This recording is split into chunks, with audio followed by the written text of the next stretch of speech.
Hello, everybody.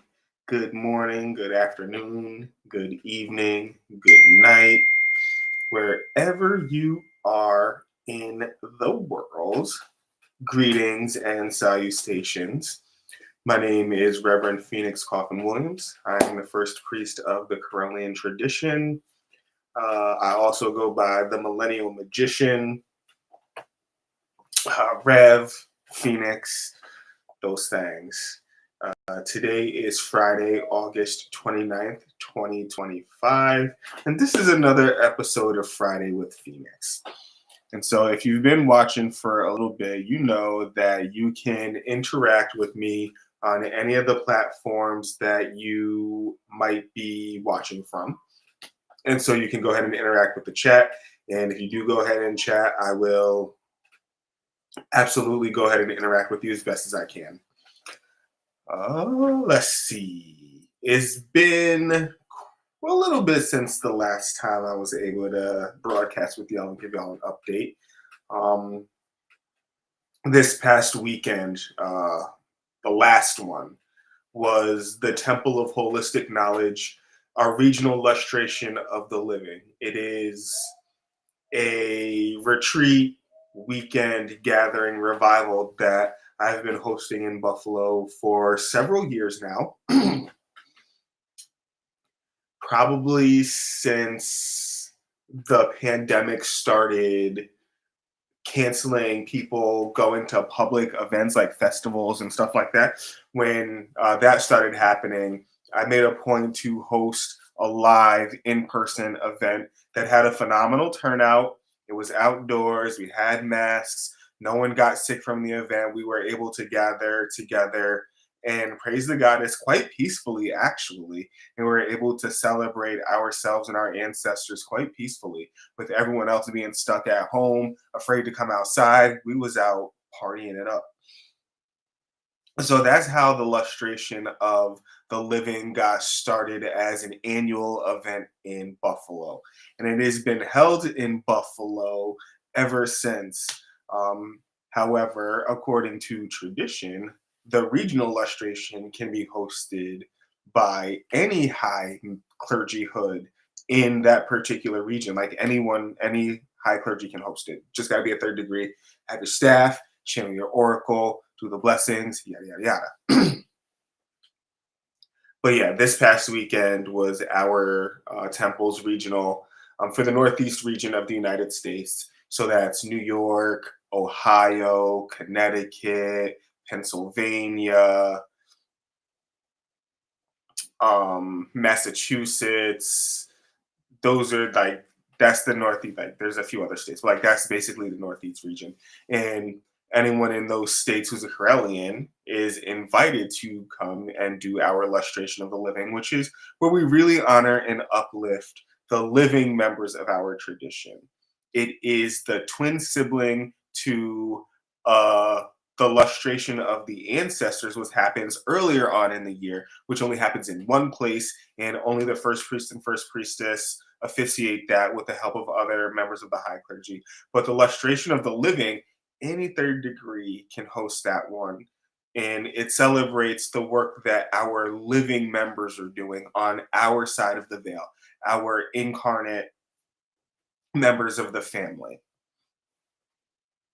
And this year was the first year that we were able to celebrate with a little camping retreat, which is something that I have historically always wanted to do. I've always wanted to, get the temples together, get all our membership together, go out, have a bonfire, have some drumming, some dancing, some magic in the woods, listening to the creatures in the trees and in the plants and looking up at the stars at night. Like, I've always wanted that for our folks who maybe don't get to go to very many retreats because they're far away or they're expensive, or going away for that amount of time might pose a threat to their place in the closet or what have you. But either way, it was a camping event and it was quite wonderful. We were at a place called the Seeker's Outpost, and the Seeker's Outpost is a very pagan friendly um, campground. One of the owners is actually a practicing ceremonial magician. So yeah, we were at the Seekers Outpost. We got there Friday at around 11:30 in the morning, and it was quite a trek from where we were all parked to where we were all going to be situated deep into them woods. And we really did rough it that weekend. There was a toilet and there was a shower, but that was it. We didn't have, like the shower was like one of the ones where you use the gravity in the barrel right outside of the thing. So like there was no, outdoor plumbing or anything really like that. It was all done on site with gallons of and buckets of water. So that was like our toilet and our shower situation. And then of course, we had our tents off on the other side. And we had the girls in the coolers for our food, and we really did rough it for a few days. Got there 11:30 Friday, set everything up, had opening ceremonies, did some singing, did some dancing, did some chanting, did some circles around the fire, the bonfire. First night, had some burgers, hot dogs, um, soda, juice, water, all the phenomenal things that you could think of for a first night barbecue, and it was a great time. It was a great time. The second day, we left the campground for most of the day, and we went to a little village in Casadega, New York. It's called Lilydale, and Lilydale is actually quite famous. It's the place where all the spiritualist mediums live, and you go there every day. There are various spiritualist services where mediums will bring through messages from our beloved dead, our ancestors.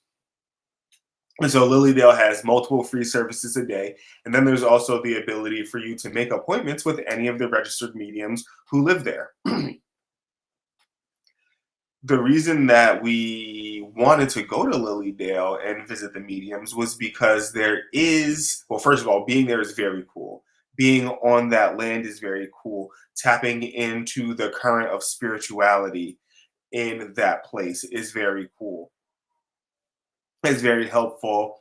And it's great at, helping people recognize the power of mediumship and the fact that, like, no, it's real. We are absolutely speaking to our ancestors and our deceased loved ones on the other side. Mediumship and the spiritualist church does provide ongoing proof of life after death, and that our relatives still love us and want the best for us and still help us when they make their transition. And spiritualism has had a wonderful impact on the development of Correllianism across the years. And as a matter of fact, every third degree of the Correllian tradition is expected to be able to channel messages from the ancestors, from the divine world. And we are expected to be able to do it accurately. We're expected to be able to do it in full confidence. And so we did go and we explored the spiritualist impact on the development of Correllianism.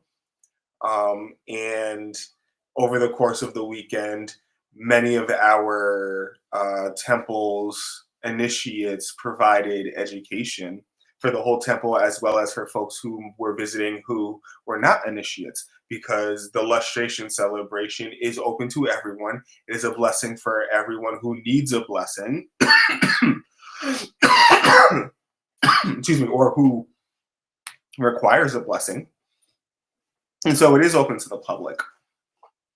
And we did have some community members who were there who were able to participate in every aspect of this year's lustration.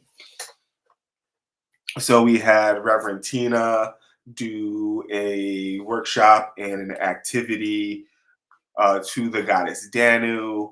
We had Reverend Renee do a workshop on managing universal contracts. We had Reverend Kai do a workshop on music and its impact on magic, for individuals and for groups. Reverend Deb did a workshop on building your astral space or your sacred space in the astral. And I did a pretty much a soul retrieval kind of ritual for everyone that was present. It was pretty healing. Everyone responded pretty well. We got some oracles from Hephaestus and Bridget, who were the principal divinities that we called forward for that particular working, and that was really great. And then on the last day, of course, on that Sunday, we did the lustration ritual proper.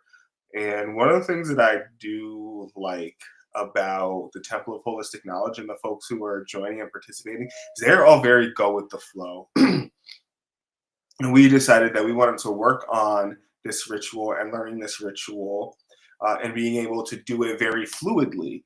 And we have been experimenting with just doing the ritual, channeling the blessing, and doing it without our official state robes on. Um, for this particular event, we were out in the middle of the woods, in the middle of nowhere, and having our robes on at that hour in that temperature, highly uncomfortable.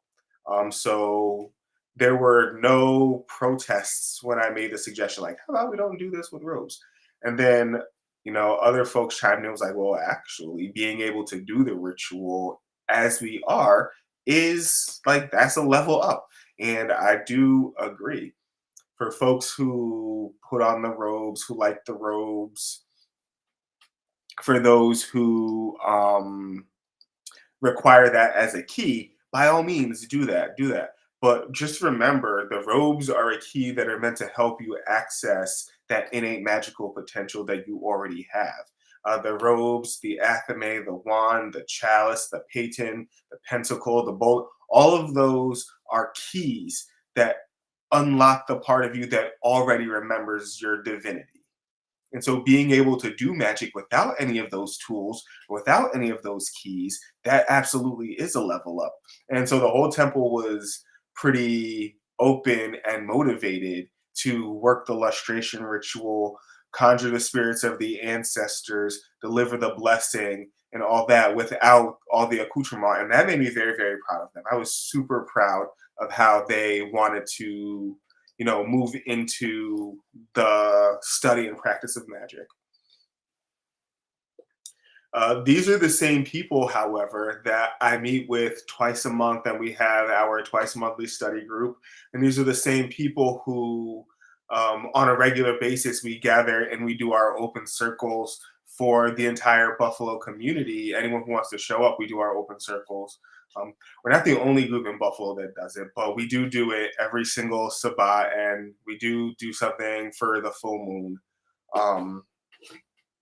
And so we do it. And so these people have been in ritual a lot over the past couple of years.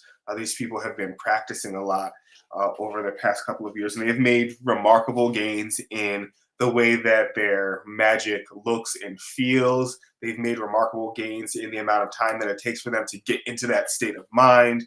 Um, it's very, very rewarding to see, the group of people that I've been working with, that I've been praying with, doing magic with, educating, who've been educating me. Like, we really are growing into a phenomenal working group.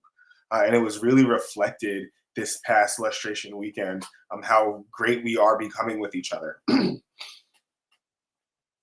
There were a few people who are part of our circle who were not able to be there, and their absence was absolutely greatly felt. And it was unfortunate they wouldn't be able to be there. But alas, those are our people too, and they did come and show up for the lustration ritual proper, and like that too, like was like it goes to confirm like how the people who are in our temple, who are a part of our circle, how they absolutely, belong there, because their absence was felt, and then when they showed up, their presence made all the difference. We were very much able to recognize the difference in the energy when they weren't there and when they were there. So that was the lustration weekend. It was great. I'm going to take a little break right now and check in with our sponsors.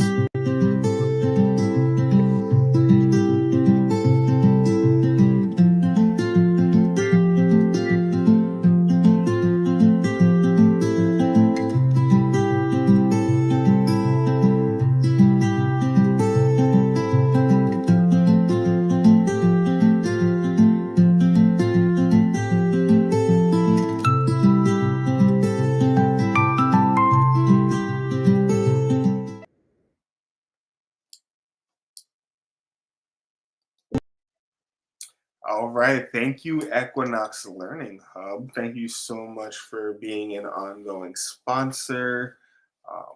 Your support, greatly appreciated, and I so enjoy showing you videos.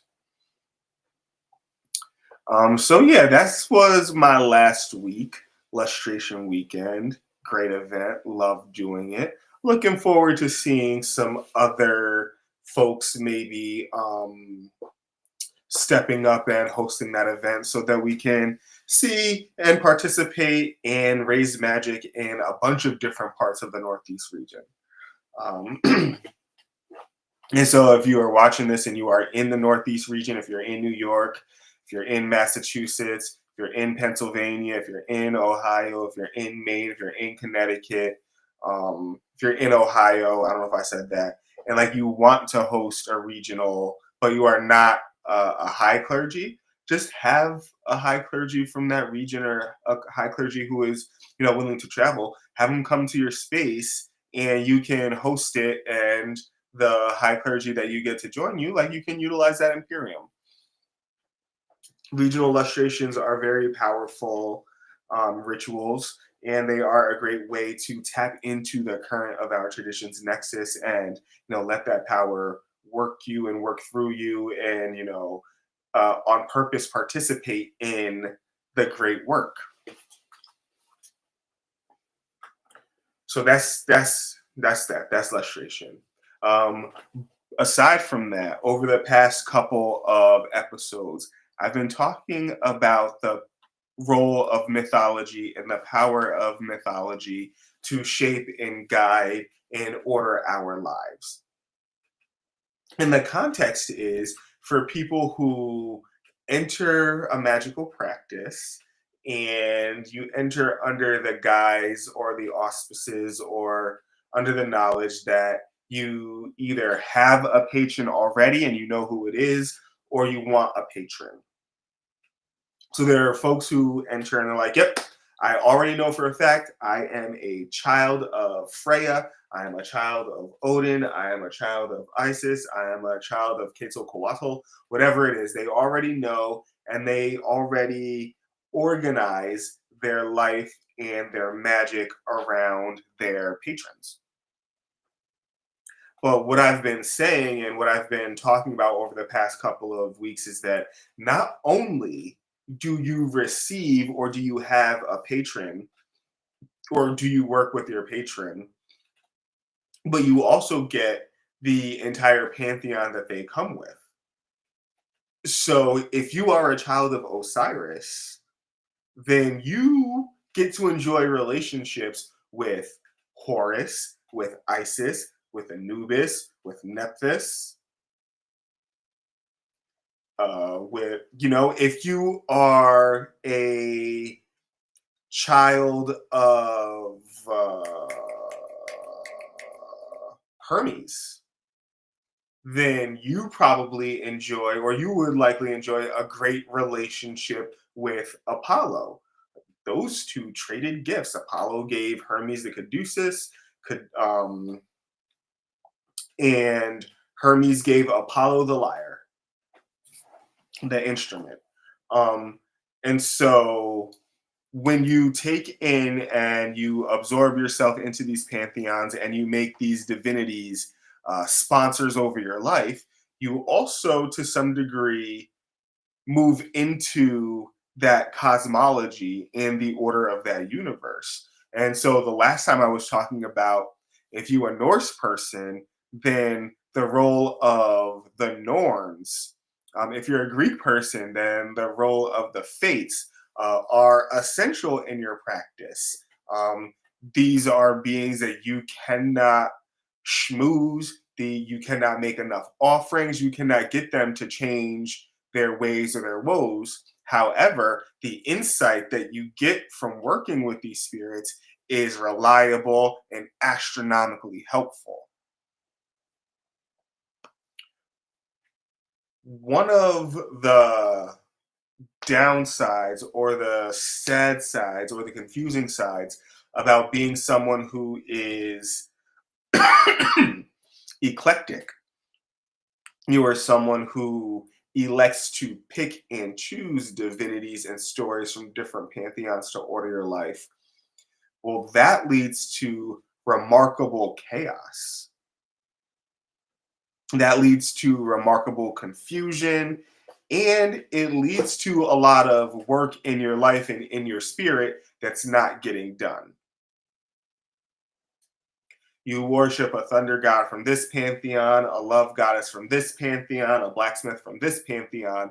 You are now tying yourself to and inheriting multiple spirits from multiple pantheons that all have now a claim to your spiritual energy, who all now have a claim to directing your life. When you acknowledge Osiris is your as a patron, and you're also devoted to Aphrodite. Okay, now you are living in two different pantheons. Sure, Egypt and Greece, yep, they traded. Historically speaking, the Greeks got their education from Egypt, from the land of Kemet, yada, yada, yada, yada, yada. And still, if you elect to be devoted to multiple spirits on such a deep level, that's a lot of service. And sometimes the service that you do for one spirit in one pantheon might be composed of behaviors that are offensive or problematic for another spirit that you are also devoted to. Maybe Aphrodite is offended to be on an altar with Osiris. Maybe not, maybe so.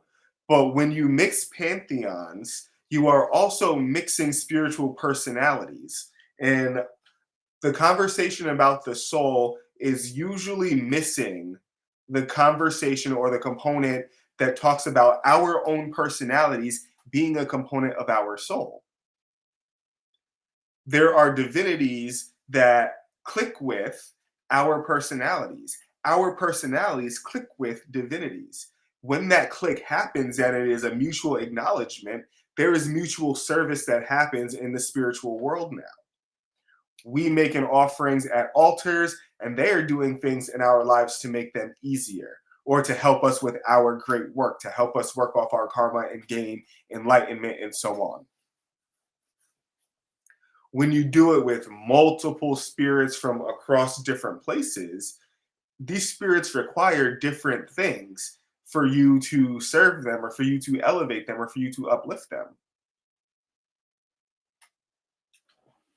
That's why I recommend that you go to a diviner in your tradition, in your spirituality.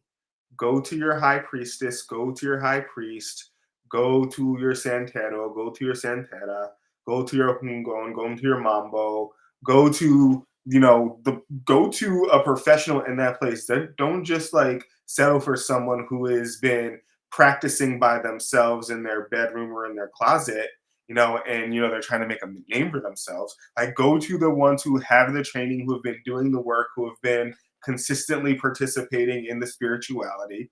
Go to the people who have the know-how and get the appropriate reading.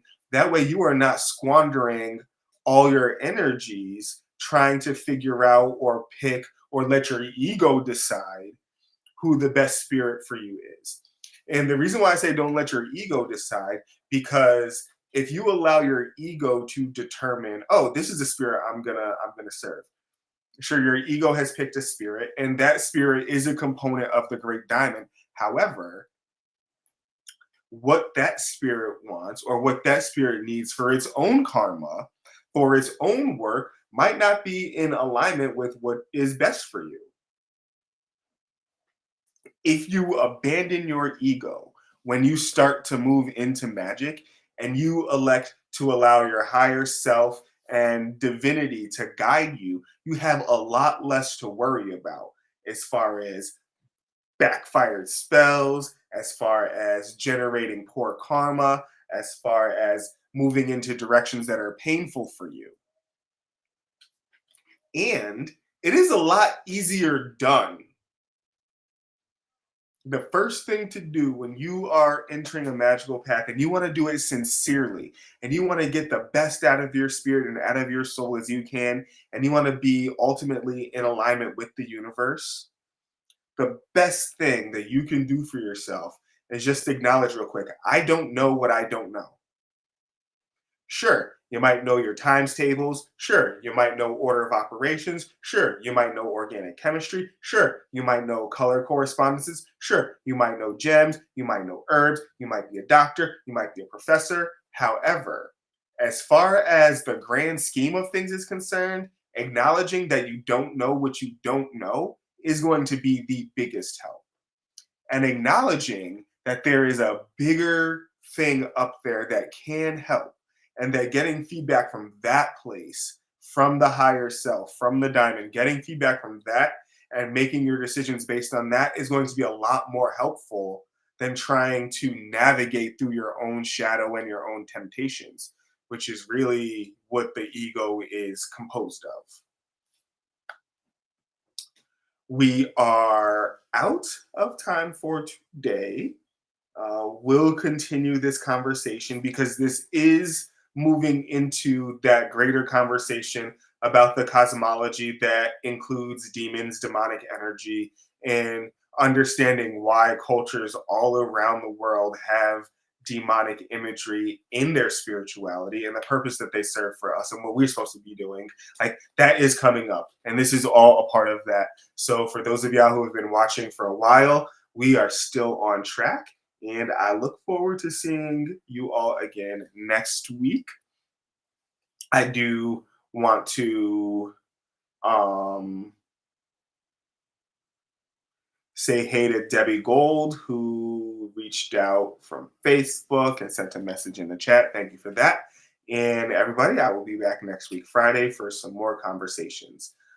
Until next time, may you blessed be. Love you lots.